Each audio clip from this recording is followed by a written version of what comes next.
The OnePlus X is probably the first time that OnePlus has really deviated from their design language. Yes, the OnePlus 2 was different from the OnePlus 1 in a few obvious ways, but the basic shape, ergonomics, etc. remained quite similar. While it did feel like an improvement, people could still probably tell that it was a OnePlus device, especially when they touched the sandstone back. The OnePlus X, on the other hand, feels totally new. The design of the OnePlus X has glass both at the front as well as the back on the Onyx version and a ceramic back on the ceramic version. You'll have to admit that the OnePlus X does remind you quite a lot about the iPhone 4 and iPhone 4S, but in a good way. The design feels really premium, perhaps even more so than the OnePlus 2 despite being a lower end handset, or rather something that is priced lower. The build quality is really great and it feels great to handle thanks to the small size. While phablets are slowly becoming more and more accepted by people, there are still quite a few who love handsets that are around 5 inches in display size, as it is considered a sweet spot. The OnePlus X manages to hit that sweet spot and handles really well and fits well in your hands. It isn't the smallest 5-inch handset out there, but it's still tiny compared to most other smartphones that are launching these days. It is quite slim and light as it measures 6.9 mm and weighs 138 grams only, despite having a lot of metal and glass in its construction. The ceramic version will reportedly be a bit heavier at 160 grams. Due to the good weight distribution, you really don't find the device to be heavy. However, the issue is with the back panel, which gets quite slippery, especially if your palms are sweaty or wet, and I've had the phone slip from my grasp a few times. Luckily, I managed to hold on to the phone before it fell. It is also quite a bit of a fingerprint magnet, which means you'll likely be wiping it all day clean to make it look good. The glass is also quite prone to scratches, unlike the front glass panel, which appears to be a tougher one than the one at the back, and we haven't had any scratches on that yet. The back panel is non-removable on the OnePlus X, while the user could replace the back panel or cover on the OnePlus 2 and the OnePlus 1 respectively. However, they are also offering optional cases with similar materials such as sandstone, carbon, which essentially is like the Kevlar back for the OnePlus 2, rosewood, apricot and bamboo. There is also a silicone case that comes in white, black, blue and red colors. At the front there is a 5-inch display that takes up most of the real estate. Above it you have the 8-megapixel front-facing camera, the earpiece, as well as the ambient light and proximity sensors. Below the display you have the set of 3 capacitive buttons, and at the right side you have the volume rocker and power button. While they provide good haptic feedback, their positioning does seem a bit off. We would have liked the power button to be above the volume rocker button, as that's where our hands seem to rest by default. Above the volume rocker you also have the hybrid dual nano SIM slot. At the left side you have the 3-stage alert slider that can be used to control the notifications. You can choose between all notifications, priority notifications or no notifications at all. At the bottom you have the micro USB port in the middle along with 2 sets of grills on either side. The left grill houses the speaker, while the right grill is a dummy grill to maintain the symmetry and actually houses the primary microphone. You also have the antenna cutouts here.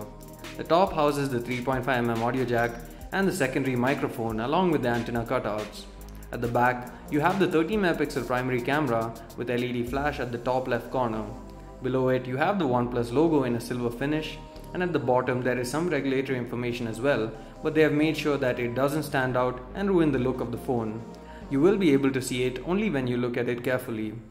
For the first time, OnePlus has gone all out and fitted an AMOLED screen onto their devices.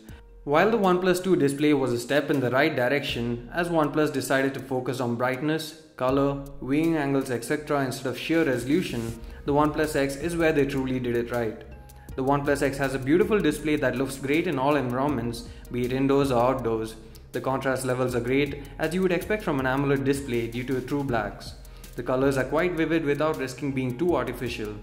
The viewing angles too are great, and there is no change in color unless you're looking at the display at nearly 0 angles. The sunlight legibility is good too, but is slightly impaired due to the reflective glass, but it's still better than most smartphones out there. Like we mentioned earlier, the Corning Gorilla Glass 3 does a good job at protecting the device from scratches up front, even though we can't say the same about the back. The 2.5D curved glass is wonderful to use, and it feels better than most other 2.5D glass implementations that we have seen and used. The 3 capacitive keys below the display do provide haptic feedback but don't have backlighting, which is a shame considering most handsets in this price range do come with backlighting unless they opt for on-screen keys. With the OnePlus X as well, users can choose between on-screen or physical keys for navigation. They can also swap the positions of the return and multitasking buttons based on the preference. There is also an option to keep the capacitive home button turned on even when using on-screen keys. You can also set shortcut actions for the capacitive keys and specify what has to be done in case of a long press or double tap. You can wake the device from sleep either by pressing the power button or by double tapping the screen. Users can also choose to enable ambient display, which will automatically turn on the screen when you receive notifications. Lastly, there is a proximity wake feature that makes the phone display the time, date and notifications when you bring your hand close to the device. There is an LED notification light at the top right corner above the display. It is quite small but is bright enough to notify you of any notifications when needed. It is an RGB LED light that can light up in any color, and you can customize the color you want it to light up in the settings. The OnePlus X comes with Android Lollipop 5.1.1 out of the box, with Oxygen UI 2.1.2 on top.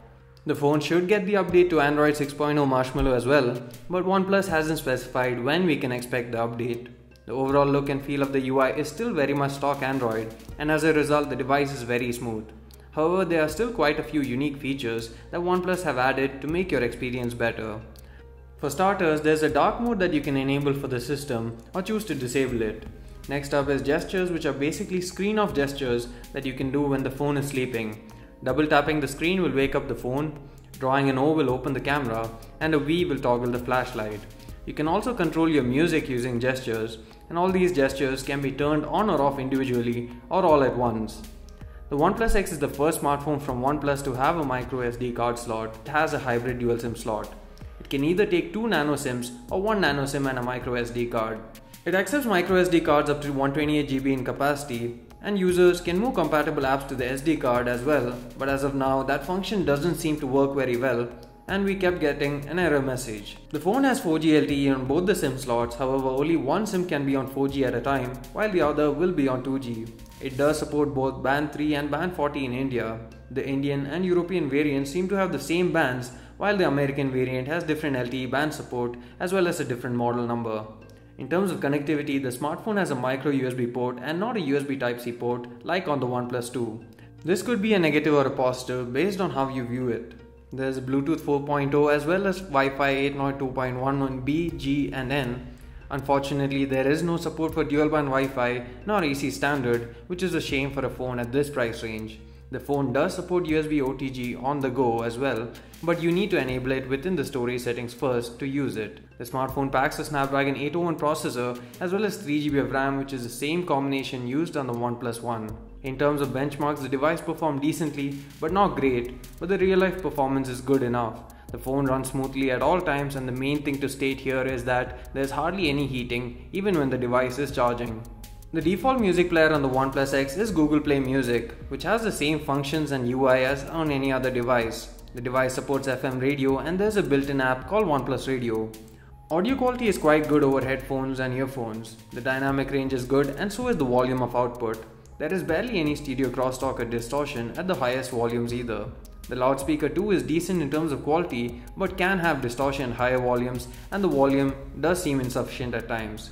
The placement of the speaker is good, however, as the audio doesn't get muffled if you place it on a flat surface, for example. The OnePlus X has a 30MP primary camera with an ISO self sensor, LED flash and a maximum aperture of f2.2. The front camera is an 8MP unit with a wide-angle lens and f2.4 aperture, which bests the OnePlus 2's front-facing 5MP camera in terms of resolution. The primary camera takes good quality photos in well-lit conditions and has good white balancing as well as color output. The autofocus is quite fast, and despite the lack of OIS, the images do come out quite sharp when taken in normal mode.